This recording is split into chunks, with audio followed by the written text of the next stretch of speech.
بیٹھے ہیں سامنے.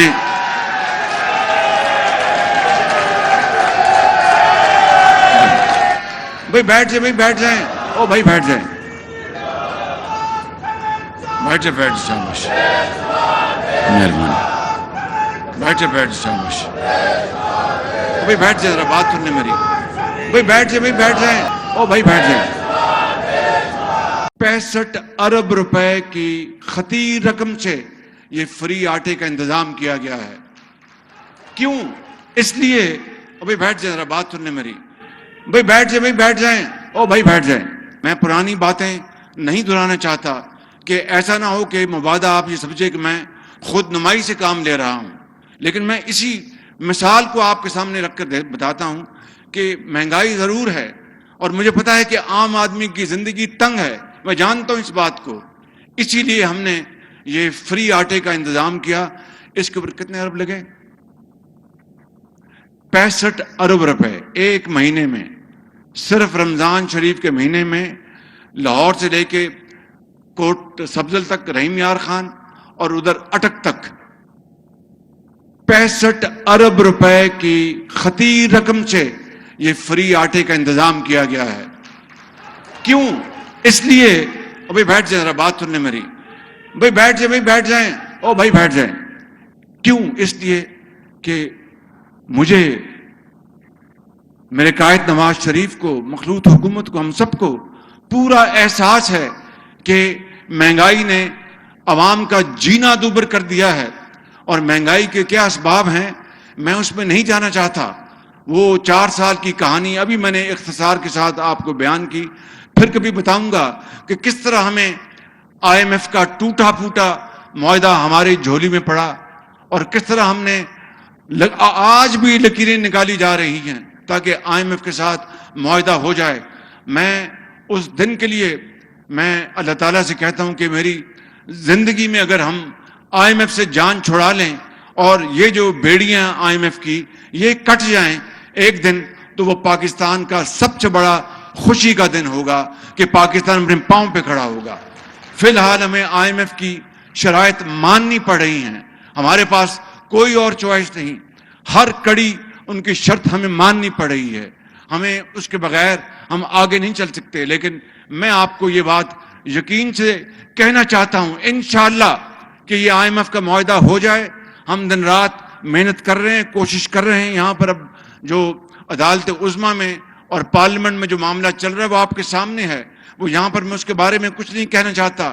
کہنا یہ چاہتا ہوں کہ ہم انشاءاللہ دن رات محنت کریں گے, دن رات کوشش کریں گے آپ کے ساتھ مل کر, اور پاکستان کا ضرور ہم انشاءاللہ قائد اور اقبال کا پاکستان بنا کر دم لیں گے. اگر میری زندگی میں یہ سفر, اقبال اور قائد کا سفر ہم شروع کر دیں تو میری روح قبر میں بڑی سکون سے ہوگی کہ جس کے لیے پاکستان بنا تھا, جس مقصد کے لیے, جس کے لیے عظیم قربانیاں دی گئیں, وہ قربانیاں آج رنگ دکھا رہی ہیں. تو میرے بھائیوں اور نوجوان ساتھیوں, آج یہاں پر میں یہ کہنا چاہتا ہوں کہ یہ جو ایک فلائی اوور بنا رہی ہے پنجاب حکومت, ایک فلائی اوور بنا رہی ہے وفاقی حکومت. جو امامیہ کالونی کا جو فلائی اوور ہے وہ وفاق بنا رہا ہے, جو شاہدرہ کا جو فلائی اوور ہے وہ پنجاب حکومت بنا رہی ہے. ہم دونوں مل کر ایک دوسرے سے بھرپور تعاون کر رہے ہیں اور انشاءاللہ یہ منصوبے جو کہ کئی سالوں سے تاخیر کا شکار ہوئے ان کو انشاءاللہ جلد سے جلد مکمل کریں گے. جو امامیہ کالونی کا جو فلائی اوور ہے اس کو 18 ماہ لکھا تھا کہ مکمل ہونے میں. میں نے کہا کہ شہباز شریف کا تو یہ کام نہیں ہے کہ 18 مہینے. شہباز شریف تو اس سے بہتر ہے کوئی گھر بیٹھ جائے, 18 مہینے میں اگر چیز مکمل ہونی تو پھر کوئی اور آ کے مکمل کر لے. ان کو میں نے 3 مہینے دیے ہیں, 3 مہینے. یہ بیٹھے ہیں سامنے,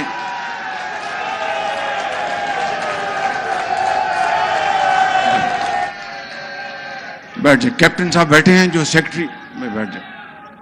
کیپٹن صاحب بیٹھے ہیں, او بھائی بیٹھ جائیں, بیٹھ جائیں. کیپٹن صاحب بیٹھے ہیں جو سیکرٹری کمیونیکیشن ہیں. دونوں جو پھول ان کے سر پہ ہیں, یہ چیئرمین بھی NHA کے, اور کیپٹن بھی ہیں اور تیسرا یہ سیکرٹری بھی ہیں. اس کے بڑھ کر ان کو اور کیا ہوتا چاہیے؟ تو میں سمجھتا ہوں کہ ان کو 3 مہینوں میں یہ مکمل کرنا ہوگا.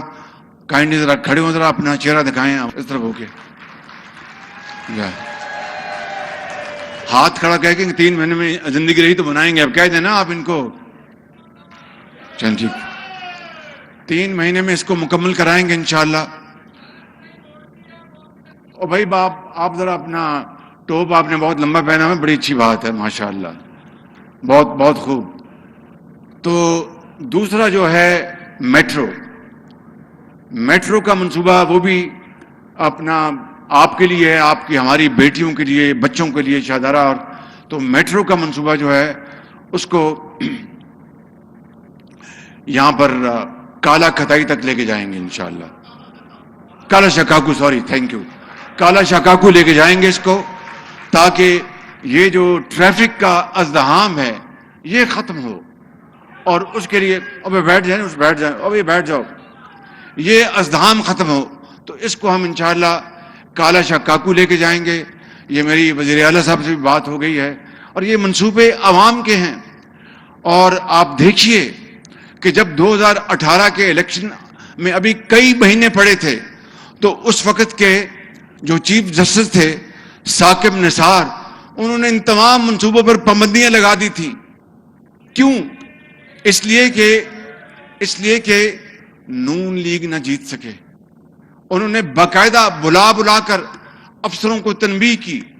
اپنی عدالت میں ہفتے اور اتوار کے دن جو عدالت لگتے تھے, وہ کسی یتیم کی درخواست کے اوپر فیصلہ کرنے کے لیے نہیں, کسی بیوہ کو اس کا حق دلانے کے لیے نہیں, کسی ظالم کو اس کو قرار واقعی سزا دینے کے لیے نہیں. یہ بتائیں 56 کمپنیاں یہ لے کے آئیں, یہ اتنی بڑی بڑی تنخواہیں آپ کہاں سے لے رہے ہیں یہ سرکاری افسران؟ 56 کمپنیاں. میرے بھائی اور بہنوں سن لو, اس واقعہ کو 4 سال ہو گئے ہیں. 56 کمپنیوں میں کون سی ایک کمپنی ہے جس میں میرے خلاف ایک دہلی کی کرپشن ثابت ہوئی؟ اب وہ 56 کمپنیوں کا نعرہ کیوں نہیں لگتا؟ اور وہ بڑی بڑی تنخواہیں لینے والے افسران کی بات کیوں نہیں ہوتی؟ وہ صرف پنجاب میں تھی. آج بھی وفاق میں, سندھ میں, بلوچستان میں, کے پی میں جو کمپنیاں, جو اچھے افسر کام کرتے ہیں یا لوگ کام کرتے ہیں, ان کو بڑی تنخواہیں ملتی ہیں. ان کا تو ثاقب نثار نے کبھی پوچھا نہیں. اور ایک بات میں آپ کو آج بتانا چاہتا ہوں, یہ جو اورنج لائن ہے, اورنج لائن جانتے ہیں نا آپ, سفر کیا اس میں؟ کتنوں نے سفر کیا؟ ہاتھ کھڑا کریں. کیسا سفر ہے؟ سفر کیسا ہے؟ کیا لگتا ہے اندر بیٹھے ہوئے؟ ہندوستان دلی میں اس طرح کا ان کے یہاں بھی ہے, لیکن ہمارا اورنج لائن دلی سے کہیں بہتر ہے. یہ شہر لاہور دلی سے کہیں صاف تھا, یہ شہر لاہور دلی سے کہیں خوبصورت تھا, یہ شہر لاہور دلی سے کہیں سرسبز تھا. لیکن اس کو نظر لگ گئی ان تمام ان لوگوں کی جو نہیں چاہتے تھے کہ پاکستان ترقی کرے یا نواز شریف دوبارہ آ کر اس ترقی کے سفر کو شروع کرے. تو ثاقب نثار نے کیا کیا؟ یہ اورنج لائن یہ چین نے تحفہ دیا تھا پاکستان کو. اور مجھے کہا تھا کہ وزیر اعظم چین نے, جن کا نام پریمیر لی, اب وہ ریٹائر ہو گئے ہیں, انہوں نے کہا تھا یہ, اور پریزیڈنٹ شی نے بھی, کہ یہ آپ کے لیے اور آپ کے بھائی کے لیے تحفہ دے رہے ہیں ہم, پاکستان کے عوام کے لیے, لاہور کے عوام کے لیے.